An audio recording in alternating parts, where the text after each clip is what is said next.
지역이 살아야 대한민국이 산다. 지역소생연구소. 난민, 멀게만 느껴지는 단어지만 사실 우리 이웃으로 가까이 살고 있다는 거 알고 계십니까? 진주에 살고 있는 시리아 난민들을 만나고 온 난민 전문가와 이야기 나눠볼 텐데요. 경상국립대 김현옥 교수와 함께하겠습니다. 교수님 반갑습니다. 네, 반갑습니다. 안녕하세요. 네, 오늘 난민 전문가라고 제가 또 이렇게 소개를 해드렸는데 난민에 대해서 이렇게 특별히 관심을 갖게 된 계기가 있으실 것 같아요. 네, 저는 난민보다는 일단 난민 아동에 대해서 먼저 좀 관심을 가지고 연구를 시작하게 됐었습니다. 2018년부터 제 전공이 아동복지였기 때문에 이제 난민 아동들이 비복지의 정점에 있는 아동들이라고 생각을 해서 이제 난민 아동에 대해서 공부하면서 이제 좀 더 확장됐다고 볼 수 있을 것 같아요. 아동 복지가 전공이시고 그러다가 난민 아동에서 난민까지도 이렇게 관심을 갖게 되셨습니다. 진주에 난민들이 있다는 거 사실 이 방송 준비하면서 처음 알게 됐거든요. 어디서 오신 분들이고 또 얼마나 계신지도 궁금합니다. 사실 제가 만난 분들은 시리아 출신 난민들이지만 더 많을 수도 더 다양한 국가에서 오신 분들이 진주에 체류 중일 수도 있을 겁니다. 근데 일단 이제 제가 만난 분들은 시리아 내전 관계로 진주로 오신 분들이고요. 한 30명 이상은 되는 것 같았습니다. 한 2013년부터 그렇게 살았으니까 시리아 내전 이후부터 살았으니까 30-40명 이 정도는 됨직합니다. 네, 시리아 난민분들 한 30-40명 정도. 자, 본격적인 이야기에 앞서서 난민에 대한 개념 정리를 먼저 해보면 좋을 것 같은데요. 이 난민이라는 게 내전, 전쟁, 종교적 박해, 재난 등의 이유로 생명의 위협을 느껴서 고국을 떠난 사람을 말합니다. 유엔 난민기구 집계에 따르면요, 전 세계 난민이 지난해 기준으로 1억 2천만 명에 이르고요. 또 우리나라는 1993년 난민협약에 가입을 했고 2013년에 난민법을 제정했습니다. 이 법무부 발표에 따르면 지난해 한 해 동안 접수된 난민 신청 건수가 18,800건. 이라서 통계 작성 이후 가장 많았다고 하는데요. 다만 폭증한 난민 신청과는 좀 다르게 지난해 난민 심사가 완료된 5,900여 건 중에 난민으로 인정이 된 사례가 1.7%, 그러니까 101건에 그쳤다고 합니다. 이 101건이라는 게 이게 많은 건지 적은 건지 약간 감이 잡히진 않습니다. 일단 우리나라는 OECD 가입국 중에서도 난민 인정률이 굉장히 낮은 국가에 속합니다. 3% 정도거든요. 그렇지만 이제 최근 들어서 난민 인정 빈도 자체는 코로나 시국 이후에 점차 증가하고 있다고는 볼 수 있습니다. 그럼에도 불구하고 난민 인정률이나 난민 인정 빈도가 너무 적었기 때문에 여전히 굉장히 난민 인정률, 인정 건수는 아주 작다고 볼 수 있습니다.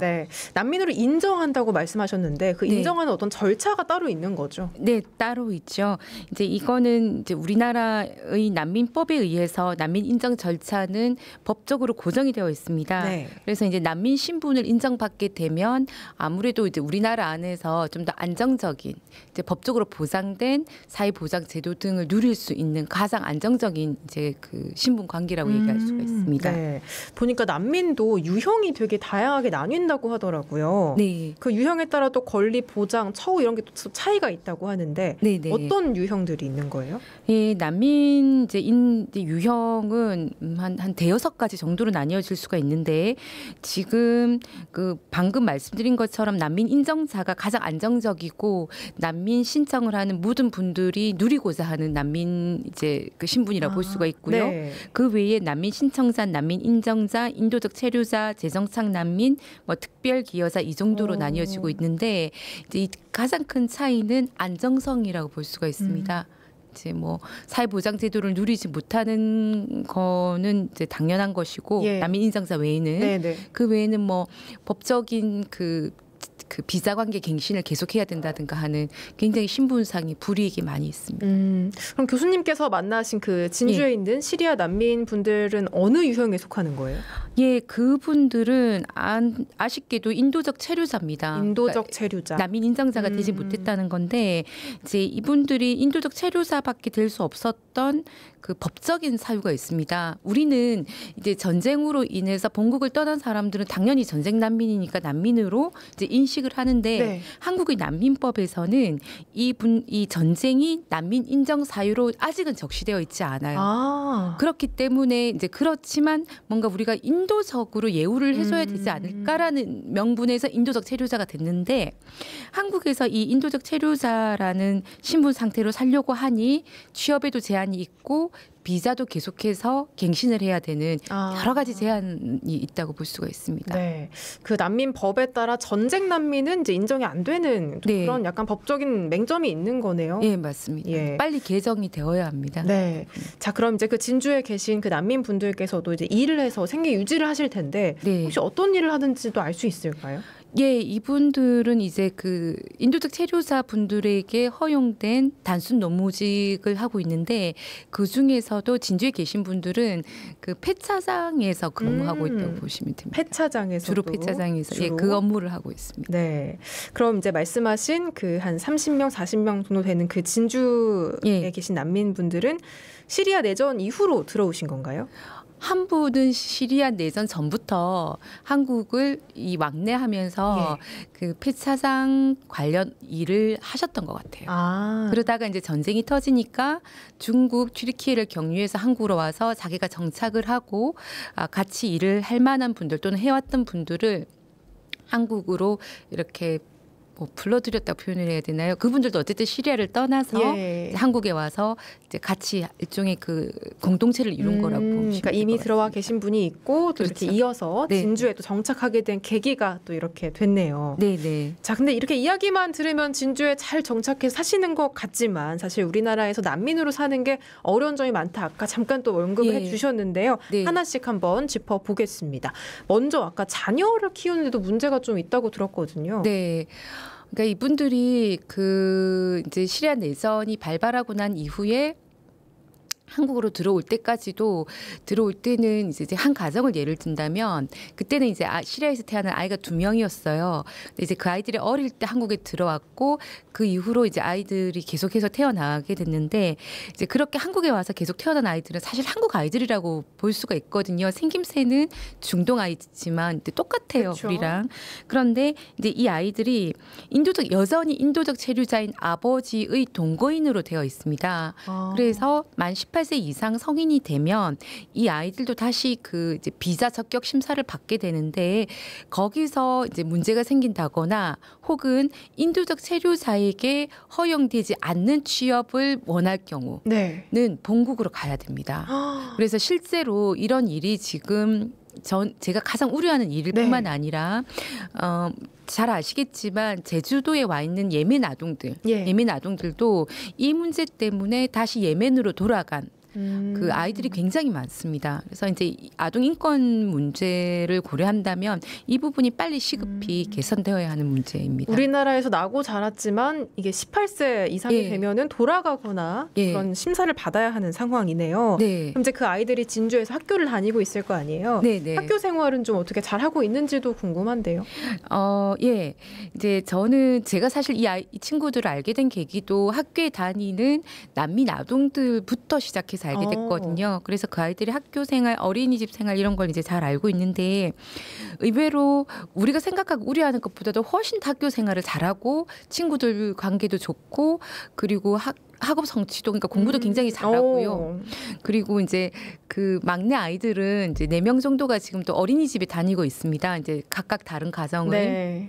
이제 몇 달 전에 어린이집 원장님한테서 제가 들었는데 아이들이 너무 착하고 예쁘고 예의가 바르다고 굉장히 이제 칭찬을 많이 하시고 실제로도 그러합니다. 만나보면. 그러니까 우리가 가지는 뭔가 폭력적이고 이질적일 것이다라는 편견은 좀 내려놔도 될 것 같아요.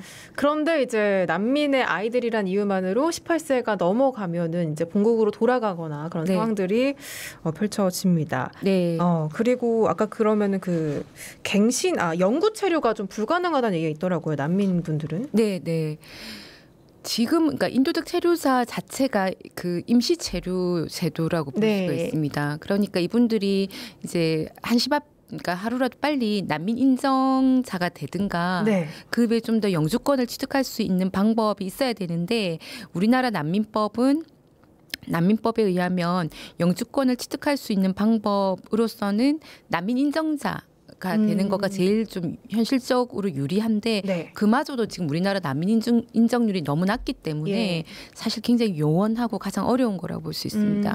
그럼 이제 그렇다면은 인도적 체류사라는 이 신분 상태가 다른 나라처럼 1년 단위라기보다는 3년, 5년 이렇게 좀 길어질 수 있다든가 이 아이들한테 허용될 수 있는 취업처가 좀 많을 수 있다든가 이런 그 좀 보충 방안이 마련되면 좋을 것 같습니다. 그럼 지금 우리 제도로는 인도적 체류자라면은 1년마다 뭐 갱신을 하는 거예요? 네, 그렇죠. 1년마다 갱신하는 내 신분 검사를 받는 거라고. 불안한 삶을 네. 살 수밖에 없는 그런 상황입니다. 네. 근데 뭐 외국인 노동자분들이나 다문화 가정 이런 네. 분들은 이제 아예 귀화를 하기도 하는데 네. 귀화할 수 있는 방법은 또 없는 건가요? 실제 그 우리나라 이제 이게 좀 법이 많이 복잡한 법적 관계를 시간 관계상 제가 다 말씀드릴 수는 네. 없지만 난민분들이 일단 인도적 체류자가 된 난민분들은 귀화를 할 수 있는 조건이 더 그 엄격해져서 현실적으로는 거의 불리하다고 보고 있습니다. 현실적으로 난민에서 귀화할 수 있는 게 지금은 좀 불가능하다고 볼 수가 있겠네요. 네, 이제 그게 법이 더 좀 퇴행했다라고 평가를 하고 있죠. 네. 예. 아니 좀 조사를 해보니까 1년마다 이렇게 신분 갱신하러 이제 본국에 돌아갔다가 오히려 좀 상황이 힘들어진 경우도 있다고 들었거든요. 이제 본국에 돌아가는 경우도 있고.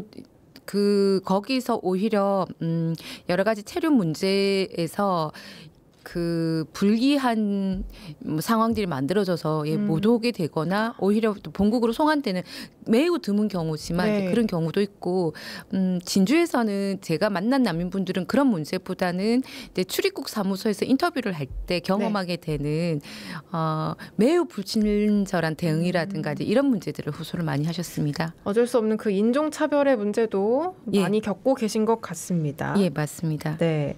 자, 이렇게 난민에 대한 이야기하고 있는데 난민을 바라보는 우리 국민들의 시선도 아마 그분들이 사는 데 있어서 어려움 중에 하나가 아닐까 싶은데요. 국가인권위원회 조사에 따르면요. 이주민의 68%가 한국에 인종차별이 있다라고 답을 했고요.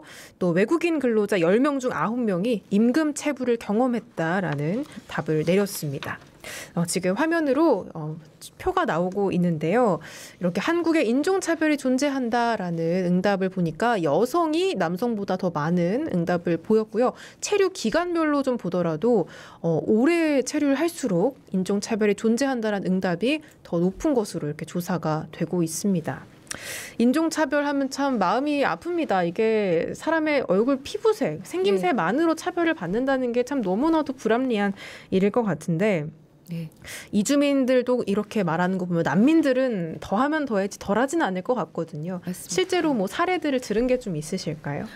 지금 뭐 이제 가장 최근에 있었던 이제 진주에서의 일인데 이제 집을 구하는데 외국인이기 때문에 집주인분이 전세를 계약을 하지 않으려고 했었습니다. 근데 이제 계약을 이게 이 집이 그렇게 유리한 조건의 집이 아니었었거든요. 예. 집주인분이 담보를 갖고 이제 저당 잡힌 집이었는데도 이제 이 시리아 난민분들에게 이제 전세 계약을 안 하려고 하면서 전세 계약을 하고자 한다면 한국인이 담보를 그 보증이라고 하죠. 보증을 서라고 이렇게 얘기를 해가지고 한국인 두 분이 보증을 섰던 적이 있습니다. 그 중에 한 명이 전데 네. 그때 제가 같은 한국인으로서도 좀 부끄러웠었습니다. 사실은 그게 정말 인식의 문제일 뿐이잖아요. 그러니까요. 네. 그러니까 이게 금전적으로 재정적으로 더 유리한 분이 오히려 시리아 분들이었거든요. 그러니까 집을 그냥 전세를 계약을 충분히 할 수 있는 능력. 그런데도 이제 그런 아주 한국인이라는 그 하나의 이유만으로 이게 갑의 위치에 설 수 있다는 인식 자체가 좀 저는 바로 잡아서야 되지 않나 그런 생각이 들었습니다. 그 계약 과정에서 그 난민분들 상당히 좀 마음의 상처도 받고 좀 그러셨을 것 같습니다. 그랬을 것 같습니다. 예. 사실 난민 이야기 남 얘기 아닙니다. 우리 역사에서도 뭐 일제강점기, 6.25 한국전쟁 거치면서 우리나라 사람들도 정말 이역만리 타국에 나가 난민으로 살았던 역사가 이제 분명히 존재하는데 그런 우리가 똑같은 뭔가 차별을 행하고 있다는 사실이 조금 부끄럽게 다가오네요. 네.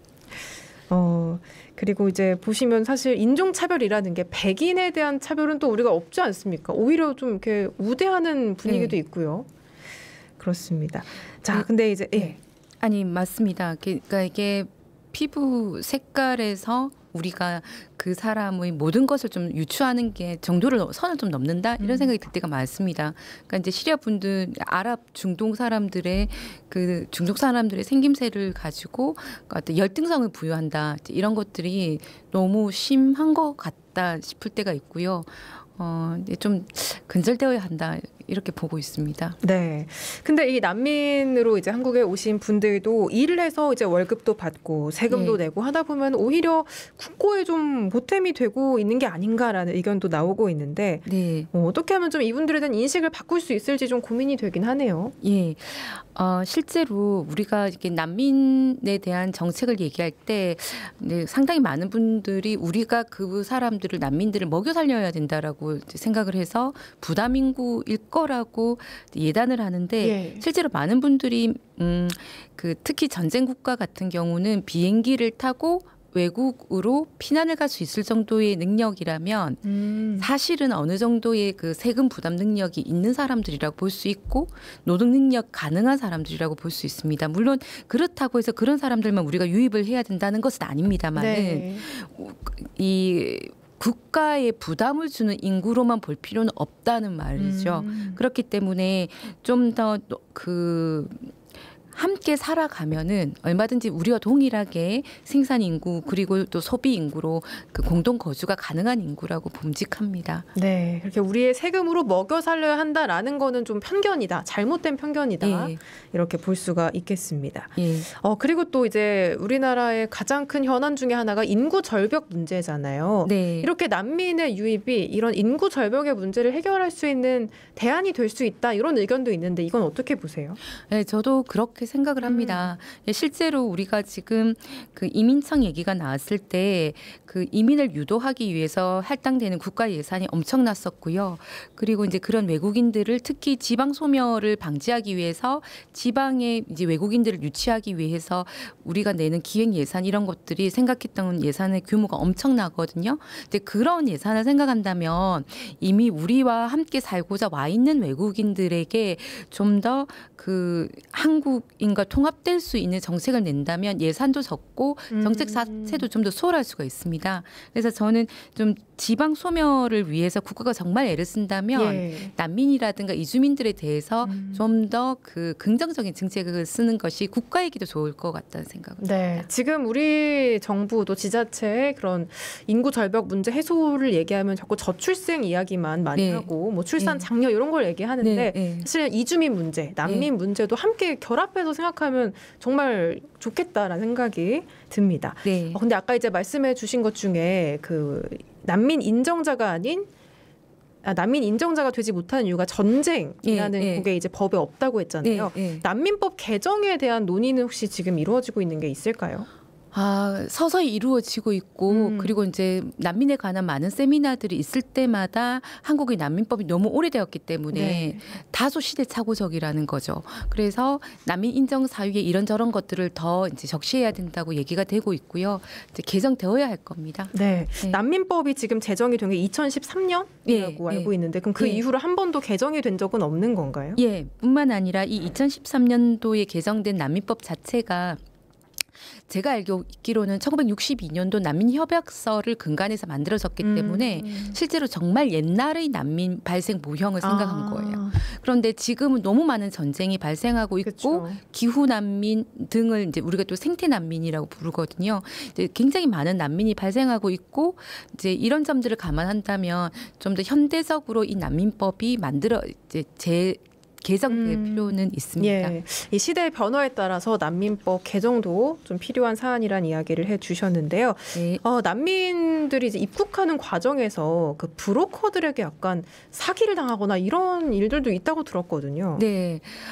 많습니다. 그게 이제 그런데 이제 이 난민분들이 그런 얘기들을 이렇게 막 자발적으로 많이 하지는 못하기 때문에 충분한 신뢰가 쌓인 한국인들에게 조금씩 해줘서 저도 이제 그 인터뷰를 통해서 좀 알게 된 건데, 출입국 사무소가 그 출입국 사무소에 대한 그 출입국 사무소의 인터뷰에 대한 두려움, 그 다음은 그 전쟁 중인 본국으로 강제 송환 당할 것에 대한 두려움, 네. 이런 것 때문에 이제 브로커에게 굉장히 많은 현금을 주거나 해서 이걸 조금 수월하게 이제 국경을 넘으려고 하는데 바로 그것이 또 약점이 되어서 그 난민 이제 브로커들에게 그냥 현금만 뭐라고 해야 되나, 그 갈취라고 해야 되나요? 근데 그렇게 되는 경우가 있습니다. 실제로 그런 분이 지금 계시고 해서 이제 이런 일들도 좀 더 출입국 사무소의 능동적인 정책으로 좀 바뀌어야 되지 않겠나 그렇게. 네, 안 그래도 힘든 일을 겪고 있는 사람들을 이용해서 또 사기를 치는 그렇죠. 그런 사람들이 있네요. 예. 교수님께서 이렇게 또 진주에 계신 시리아 난민분들과 함께 또 만나고 또 이렇게 소통을 하셨는데 그 가족분들과 좀 가까이 지내시면서 느낀 점들도 많았을 것 같아요. 뭐 오히려 이분들에게 배울 점이 많다든지 여러 가지 느낀 점도 한번 들어보고 싶습니다. 저는 아까 말씀드린 것처럼 이제 그 가족들이 어떻게 이제 상호작용을 하고 소통을 하는가, 이걸 되게 유심히 봤었거든요. 근데 이제 아이들이 되게 많아요. 한 가정은 6명, 7명 이렇게 이제 다자녀 가족이기는 한데 예. 그 아이들끼리의 연대와 협동이 현재 그 우리나라처럼 아이 한두 명 있는 집에서는 볼 수 없는 굉장히 재미있고 독특한 역동들이 되게 많이 있습니다. 그래서 저는 나중에 좀 더 이 난민 문제 자체가 어느 정도 해결이 되면 그 시리아 가족들이 가지는 그 긍정적인 가족 역동, 특히 아동 양육 역동이라든가 이런 것들도 충분히 한국 사회에서는 좀 우리가 배워야 될 것들이라고 생각합니다. 물론 다 좋은 건 아니지만. 자, 오늘 이렇게 난민에 대한 이야기 함께 하고 있는데요. 방송 이제 끝으로 마지막으로 또 하고 싶으신 말씀 있으시면 당부 말씀도 한 말씀 들어보겠습니다. 저는 뭐 이제 그 인도적 체류자가 정말 인도적 체류를 할 수 있도록 우리나라의 법적 개정이 이제 필요하고요. 근데 그건 좀 거시적인 거라면 좀 더 미시적으로는 이제 이 그 난민 또는 이주민들과 함께 살아가는 그 일상에서 우리가 조금 더 편견을 좀 극복할 필요가 있지 않겠나 그렇게 생각합니다. 네, 오늘 덕분에 이렇게 난민에 대한 이야기 많이 들어봤고요. 또 우리 지역에 난민이 있다는 거를 모르고 계신 분들도 많았을 것 같은데 또 이렇게 새로운 사실과 또 인식의 변화까지 이어지기를 바라보겠습니다. 네, 지금까지 경상국립대 사회복지학과 김현옥 교수와 함께했습니다. 말씀 고맙습니다. 감사합니다.